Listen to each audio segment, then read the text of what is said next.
In this episode, we talk about the controversy around the Mahabodhi temple. We also talk about the relay hunger strike started by the students of University of Hyderabad. But first we talk about Donald Trump launching a reciprocal tariff regime. Hi, I am Niharika Nanda and you are listening to Three Things, the Indian Express news show. On Tuesday, US President Donald Trump announced the launch of what he called a reciprocal tariff regime, under which he imposed sweeping tariffs on major trading partners, including India, which was hit with a 26% tariff rate. Speaking from the White House Rose Garden, Trump declared it a liberation day for American trade policy, stating that the US would no longer let other nations take advantage of American workers. My fellow Americans, this is Liberation Day, waiting for a long time. April 2nd, 2025 will forever be remembered as the day American industry was reborn, the day America's destiny was reclaimed, and the day that we began to make America wealthy again. Going to make it wealthy, good and wealthy. For decades, our country has been looted, pillaged, raped, and plundered by nations near and far, both friend and foe alike. American steelworkers... The highly anticipated move had been closely monitored by world leaders, many of whom have now condemned it. For instance, European Commission President Ursula von der Leyen described the tariffs as a major blow to the global economy and warned that the European Union was prepared to respond with countermeasures if talks with Washington failed. To discuss how these tariffs are likely to impact India, the US and the global economy, my colleague Shashank Bhargava speaks to the Indian Express's Udit Mishra. Udit, before we get into anything else, let's first help our listeners understand what tariffs are. And I think a good way to think about them is that they're essentially a tax a government imposes on goods being imported into a country, right? Yes, tariffs are a tax that the domestic country employs on any goods that are coming into the country, and the domestic consumers have to pay the extra charge. And typically, this would lead to domestic inflation, and eventually, because the prices are higher, it would lead to lower trade between the two countries. And we know that Donald Trump has been quite frustrated with tariffs because he feels that they restrict how much American companies can sell goods in all these other countries, because if the price is high after tariffs are imposed, then less people will buy them. And so the idea he's pitching is that this would help American businesses. Yeah, I mean, just to be sure that Donald Trump loves tariffs because he thinks that is the way he can actually ensure that the trade with US is also fair. His contention has been that the rest of the world has been plucking at US like US is a chicken. So his contention is that he's going to use tariffs to discipline the rest of the world and make sure that US gets its due. And his point is that the rest of the world has been putting non-tariff barriers or all kinds of subsidies to their domestic producers just to ensure that US is at a disadvantage when it comes to trading. None of this is really borne by a lot of data, but that is his contention. Right. And so what he has done is that he has imposed reciprocal tariffs, essentially saying that if you're going to tax our goods, we are going to tax your goods. And he's been talking about this for a while. And on the 2nd of April, which he called Liberation Day, he finally did that. And among the countries he imposed tariffs on was India. In the past, he's called India a tariff king. How much did India get taxed? How much did we get tariffed? So he has slabbed a tariff rate of 26%. Now, to understand this, you must understand that typically US, before Trump's second term, had a tariff rate of around 2.5% for the rest of the world. And when we talk about tariff rates, these are numbers which are weighted averages of over different commodities and stuff. So 26% is a pretty high number. He has higher tariff rates for even other countries like China or some of the other Asian peers like Vietnam. And his contention has been that the more you tax us, the more we will tax. And that is where it stands. But it will have a very damaging impact on India, which is already struggling for a long while to boost its exports. And are there any particular kind of goods that have been taxed? Do we know anything about that? Yes. So I think, these details about what good is going to be taxed at what rate and whether there will be reciprocity on good versus good, that Indian alcohol will be taxed at the same level as US alcohol, or would there be a general rate that would apply across the board to everything from alcohol to motorcycles? We'll get to know how these details come out. There's a base rate of 10% that goes into effect on April 5th and then additional 16 odd percent that will go into effect on April 9th. So we'll get to know those details later. And earlier you were talking about how compared to our neighbors, we have actually gotten taxed much less. I mean, for us, the tariff rate is 26%, but for China, that rate is 34%. Vietnam is 46%. For Bangladesh, it's 37%. And for Thailand, it's 36%. And this has led many to think that India then is actually in a much better position. No, I think that part I don't particularly agree with, because India typically is a laggard when it comes to trade, and Taiwan or China miles ahead of India in terms of trading and exporting. And that is why they've got hit more, because US wants them to actually come inside US borders and produce those things. In trade, these things the way they are more likely to work out is that for a laggard like India, these tariffs will hit more than the rest of the world, because we are already struggling to grow our exports. And we have domestic weaknesses because of which we are struggling to grow. For example, as I mentioned that, on many of the goods, even when the times were great, we were not able to capitalize. Whereas under normal circumstances, Taiwan or China became better because they were better than us. So even in the tough times, those weaknesses will actually going to hold us back even further than actually help us. So I'm not terribly sure about whether just the rate being different will help us gain an advantage over the rest of the world. Okay, so what you're saying is that if, for example, we were all equal in terms of our exporting capabilities, then India would have been in a better position. But just because we've been taxed less does not mean we'll necessarily be able to take full advantage of this. Indeed. I mean, if you look back over the last 10, 15 years, I think particular 10, 12 years, I did a story once looking at the trade data. You'll find that India's exports have frankly been flat. So we have actually stagnated, and it has been across different market scenarios. And a tariff like this will hurt India far more, whereas a Taiwan or China may find better ways to deal with higher tariff. Their share of global trade is much higher. Their supply chains are a little more robust, and the demand for their products is frankly higher than demand for Indian goods. And also now there is a fear that this will prompt other countries to impose tariffs as well, right? In what way is that expected to impact the established world order? How is it expected to affect the global economy?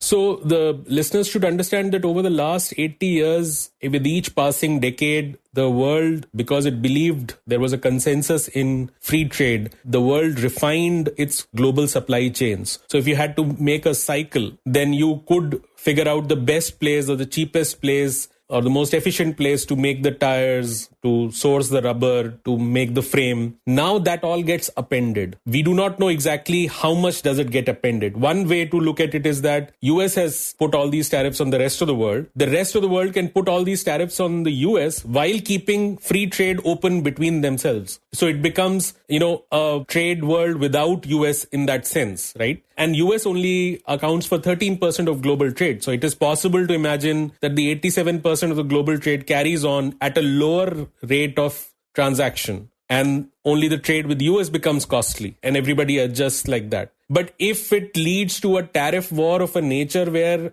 not only, say, European countries start looking for carve-outs for themselves, and say, okay, do not block us at 20% at the European rate, we will cut some deal. And then it leads to an all-out trade war between countries across the board. Then it can be terribly damaging scenario. Think of tariffs as an increase in oil prices, because it almost works like that. This is a policy-induced cost. And everything becomes costlier without necessarily being more productive. So you're going to see a bump in inflation costs of doing things would become much more without necessarily being more efficient. And the whole world will pay the price for that. You will expect inflation going up, growth slowing down, central banks ramping up perhaps in interest rates that further throws sand in the wheels of economic growth. It cannot be good for anybody if everybody starts retaliating. If US is singled out, that's a different matter. The world could find another path.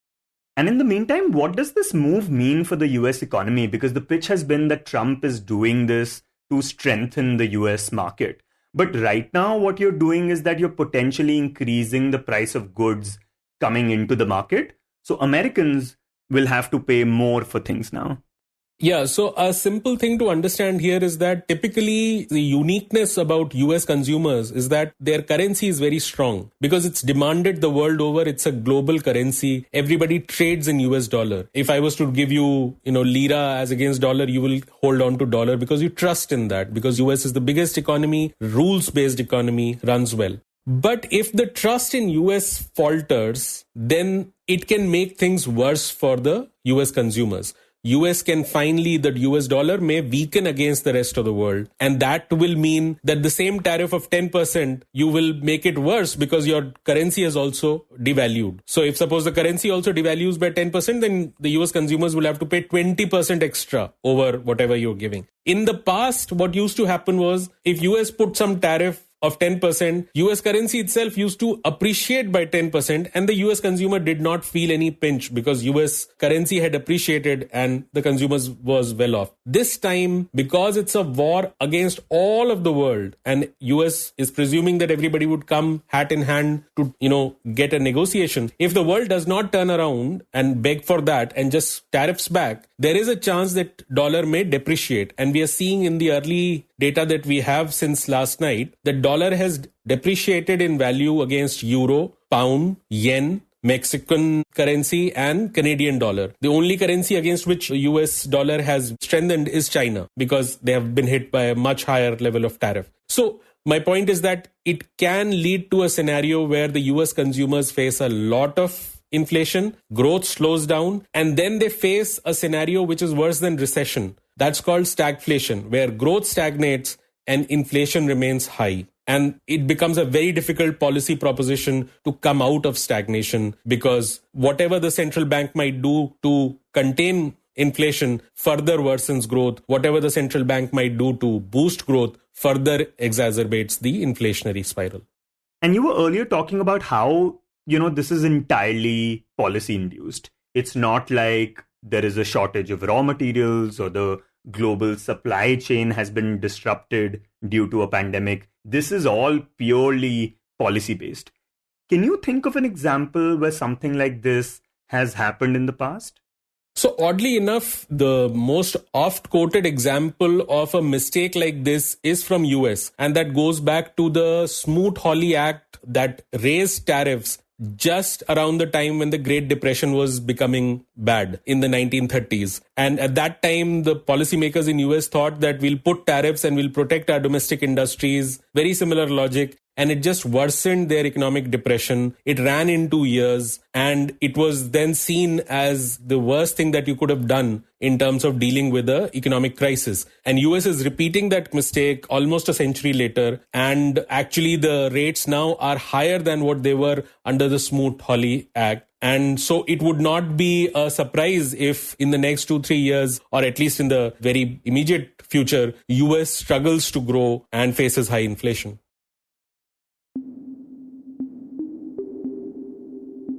And next we talk about the Mahabodhi temple, which is currently at the center of a controversy. Located in Bihar's Gaya, the temple is considered one of the holiest shrines for Buddhists worldwide. The Mahabodhi temple is said to be constructed at the spot where Bhagavan Buddha or Prince Siddhartha attained enlightenment and became Buddha. Now that's a very important event in the life of Buddha. He had renounced his kingdom, his wife, his son. He had moved around. He tried various religious practices. And at that spot, after accepting a gift of porridge or pies from a woman, he started meditating. And at that very spot, he made a vow that till the time I do not get the enlightenment, I am not going to get up. And it's said in the Buddhist scriptures, especially the Jatakas and the other scriptures, the earth shook when the Buddha made this promise. And it was under the peepal tree or the bo tree as it is called by the English that Buddha attained, the Prince Siddhartha became transformed into the Buddha. That's the Indian Express's Parthasarathi Biswas. So that is a very important place for the Buddhist religion because that's where everything started. It's said after enlightenment, Bhagavan Buddha just walked along the path in glee, and there are these huge prints across that Mahabodhi temple where he has said to be done that. But over the years, the Mahabodhi temple has come to be seen as a sacred site not just for Buddhists but for Hindus as well. And this has led to a dispute over control of the temple and the religious practices conducted there. In the past 2 months, large-scale demonstrations have erupted across India, demanding that the control of the Mahabodhi temple should be handed over to the Buddhists.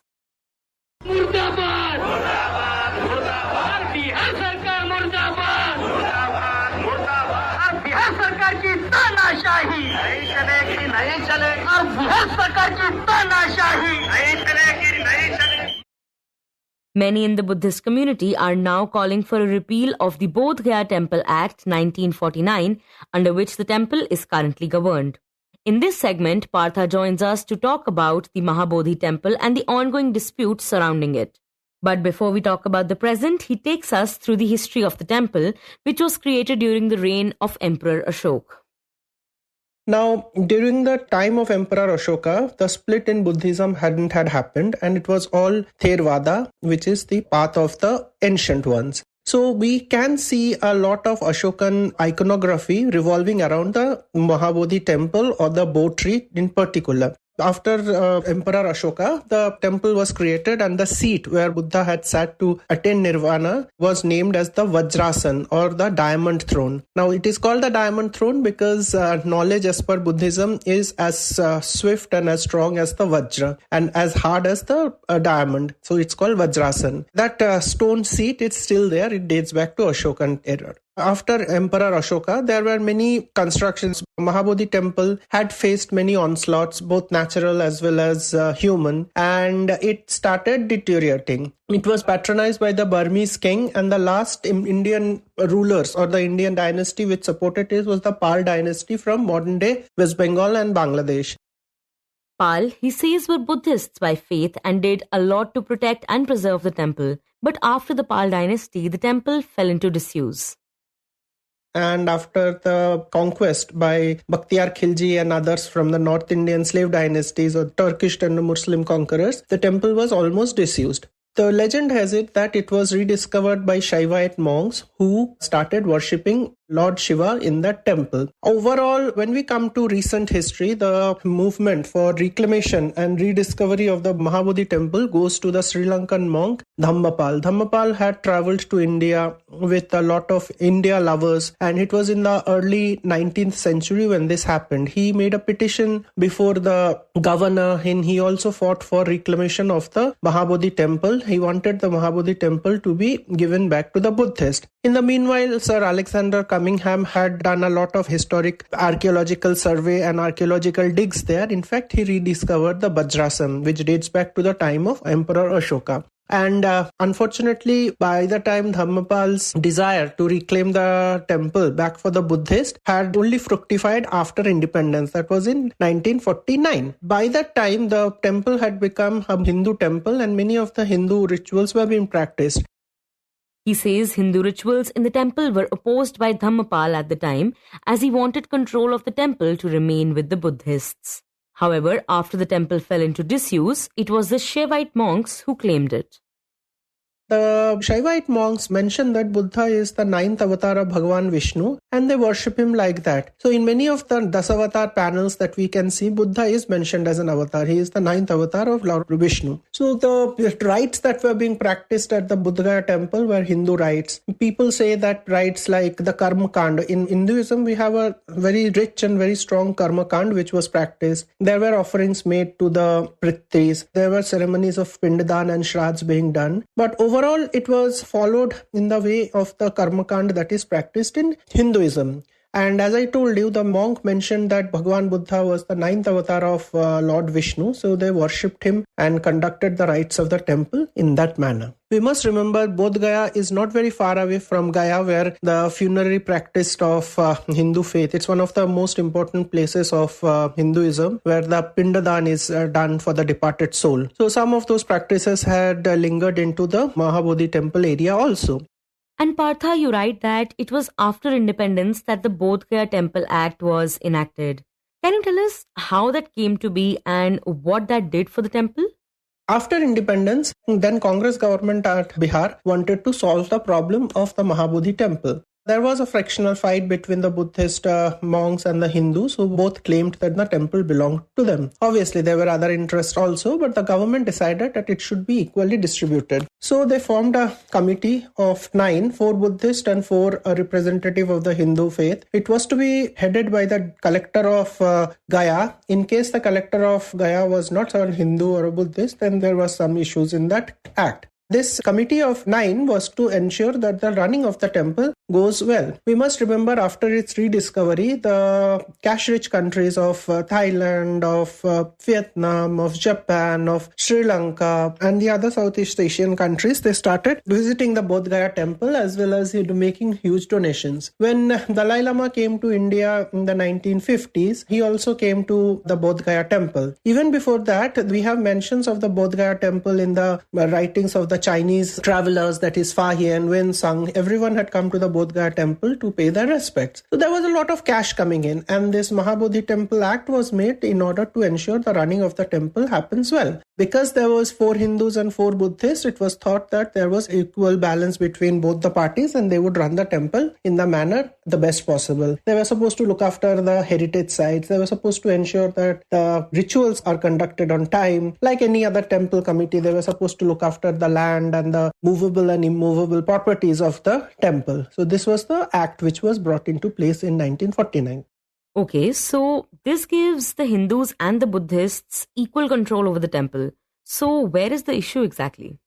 The issue lies is that most of the collectors in Gaya, the chances of them becoming Buddhist or being Buddhist would be less. So overall, the Hindus had a upper hand in the committee as of such. Now, I have not seen the working of the committee, but from what I have heard is that in a committee of 9, if there are 5 who are representing one faith, the 4 would feel a bit cornered. And Buddhists didn't want that to happen. So since the time of Dhammapal, they had objected to the presence of non-Buddhist rituals that were going on in the temple and that were still going on in the temple. However, they managed to have a smooth thin line of thin semblance of order in the way that in the Gandha Kutir, which is main shrine of the temple, the Buddhist practices were done. The Buddhist faith, like for example, the offering of the sweets, the offering of the incense, the offering of the lights, the offering of the flowers, these were all conducted by the Buddhist clergy. We must remember that Buddhism now is an international faith after the flight of Dalai Lama and the spread of Buddhism to US and Europe. A lot of them also come to Bodh Gaya. So if you go to Bodh Gaya anytime, so you would find a fair sprinkling of foreigners, mostly Americans. Some of them would be from Europe and everyone. A lot of these are followers of the Tibetan schools, that is the Vajrayana sect. And they wanted their rites also to be done, and their rites are a bit different than the rites of the Theravadas or the other schools of Buddhism. So the friction started when the Buddhist parties felt that they did not want non-Buddhist elements in the working of the temple or in the rituals of the temple.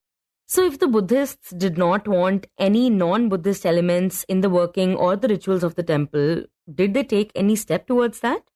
Some of the Buddhist monks had attempted to overthrow the Mahabodhi Temple Act or to gain back the control of the Mahabodhi Temple with themselves by approaching the Supreme Court. Now, the 1991 Act mentions that no place of worship which had predates the independence would change hands or would change its character. This act was brought in 1991 by the government after the fall of the Babri Masjid. And when the recent uprisings had started, or the recent movement to reclaim the Sambal Masjid, or there were efforts to have surveys in Mathura and Kashi started, the Supreme Court had pointed to this act and said that such surveys cannot be done. So similarly, when the Buddhist clergy had moved to the Supreme Court seeking for overturning of the act, the 1991 Act came into play and the Supreme Court had refused to entertain their petition. So what is the reason that this issue has surfaced now? And what do we know about what is happening currently? This is not a new case. It has been going on for some time. But the friction started this year when the Buddhist monks, they decided to go on a fast in February to protest against the increased non-Buddhist ceremonies that were happening inside the temple. So that was the tipping point for this year, which started the whole movement. Because it was led by the monks, the whole community caught whiff of it and started protesting against this. Now, the major part of the protest happened in Maharashtra, because in Maharashtra, after the conversion of Dr. Babasaheb Ambedkar or Dr. B.R. Ambedkar to Buddhism, we have a very strong Buddhist community. That community was charged, and there were rallies across Maharashtra, and huge rallies, really huge rallies, who started petitioning the government. The first form of protest was sending out petitions to the President of India to turn over the Mahabodhi Temple Act, and the second were rallies. The rallies were taken out in Mumbai, in Pune, in Ahilanagar, in Nanda, in various places, and they were quite huge rallies. And the third phase of the movement would happen on 16th, when some of the leaders of the movement are from Maharashtra, traveling to Bodh Gaya to meet the monks and chalk out the next step of the movement. Now, the only thing they want full control of the running of the temple, and all the rituals and everything should be done according to the Buddhist way. So whether that will happen or not is, your guess is as good as mine, because we really don't know what the future holds on to us. But overall, this movement has again reignited the old claim and the old demand of the Buddhists that they should get back their holiest shrine. And in the end, we talk about a relay hunger strike organized by the students of the University of Hyderabad. The Telangana government has proposed the auction of a 400-acre huge piece of land in Kanchagachibauli village, adjoining the University of Hyderabad. The students of the university have been protesting against this proposition. Yesterday, a group of 18 students from the university sat on a relay hunger strike, calling for the preservation of the green patch as a lung space.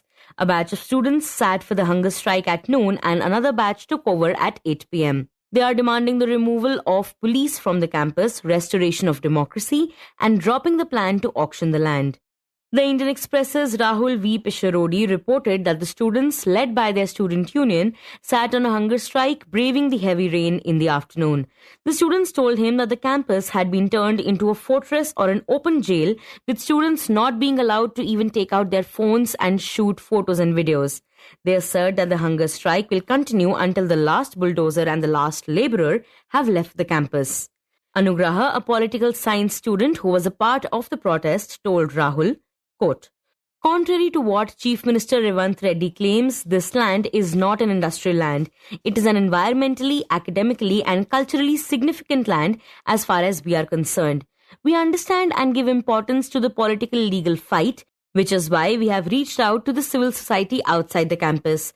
We are also aware of the need for large media attention. We have been standing together strongly and conducting several programs to strengthen this movement." Unquote.